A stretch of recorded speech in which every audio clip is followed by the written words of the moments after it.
ఏ angle నేను భ్రష్టు పట్టించినా కూడా చెప్పాలి కదా. నేను దమ్మున్నోని కేసీఆర్ గారి అండదండతోని ఇంతకుముందు చెప్పిన నరసింగ్ గారు, కేసీఆర్ గారి అండదండతోని బీఆర్ఎస్ కార్యకర్తల అండదండతోని ఇవాళ సీఎం క్యాండిడేట్ అయినా అన్న ఈటల రాజేందర్ గారిని 100 కిలోమీటర్ల లోపల బొందబెట్టి ఎమ్మెల్యేగా గెలిచినోడు భ్రష్టు ఎట్లా పట్టించినట్టయా. తిరిగి బీఆర్ఎస్ పార్టీ జెండా హుజురాబాద్లో నేను ఎగిరేసిన. ఇలా పార్టీని భ్రష్టు పట్టియాలని వీళ్ళు అనుకుంటుర్రు.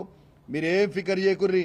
5 ఏళ్ల తర్వాత కేసీఆర్ గారు ముఖ్యమంత్రి అవ్వుడు ఖాయం, మీ భర్తం పట్టుడు కూడా ఖాయం. రాసి పెట్టుకోరు మీరు అందరూ. ఇలా పోయిన వాళ్ళందరూ కూడా ఎవరిని కూడా ఉట్టిగా మిసిపెట్టం. ఏళ్ళతో అయిపోలే రాజకీయం. మీరు 4 ఏళ్ళు ఎంజాయ్ చేస్తారు కావచ్చు, కానీ 4 ఏళ్ల తర్వాత మాత్రం మీకు సినిమా ఉంటుంది. అంతైతే నేను గ్యారంటీ. కౌశిక్ రెడ్డి ఇల్లు నా నియోజకవర్గంలో ఉంది. ఆయనకి ఇబ్బందులు వచ్చినప్పుడు చాలాసార్లు నేను ఆదుకున్నా. ఏమి ఇబ్బంది వచ్చింది నాకు? ఇక్కడ నా నియోజకవర్గం నేను బాగా చెప్తున్నా. విల్లా కొనుక్కున్నా, ఈడున్న ఆయనే ఆదుకున్నాడు. ఏముంది? ఏముంటుంది ఆయన నన్ను ఆదుకునేది? ఈడ నాకు వచ్చిన ఇబ్బంది ఏమున్నది ఒకసారి చెప్పాలి ఆయన. మరి ఏమి ఇబ్బంది ఇక్కడ ఉందో ఒకసారి చెప్పని చెప్పు. ఏమి ఇబ్బంది అయిందో మరి మీరైతే ఉన్నారు మొత్తము. ఏమి ఇబ్బంది అయింది? బ్రహ్మాండంగా ఉన్నా నేను ఈడ. నాకేంది?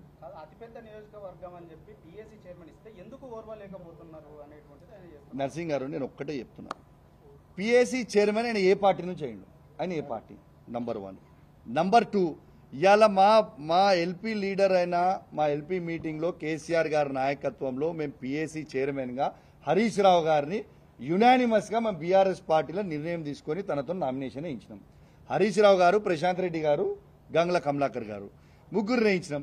ఇలా హరీష్ రావు నామినేషన్ ఏమైంది? ఎట్లా ఎగిరిపోయింది? గాంధీ గారిని నామినేషన్ వేసుకొని చైర్మన్ ఎట్లా చేసిర్రు? మరి 13 ఉంటాయి, 14వ నామినేషన్ ఇది ఎట్లా వేసిర్రు? సాటికేసిర్రా?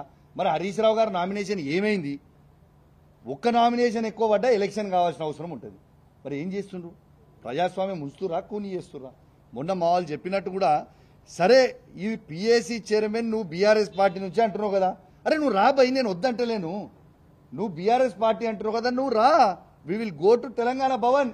You come. మనం ఆడ ప్రెస్ మీట్ పెట్టుకుందాం, కండువ కప్పుకుందాం, మన పార్టీ కండువ కప్పుకొని ప్రెస్ మీట్ పెట్టుకుందాం. అట్లనే నేను తీసుకుపోయి కేసీఆర్ దగ్గరికి తీసుకుపోదాం. దాంట్లో తప్పేముంది? I want to know.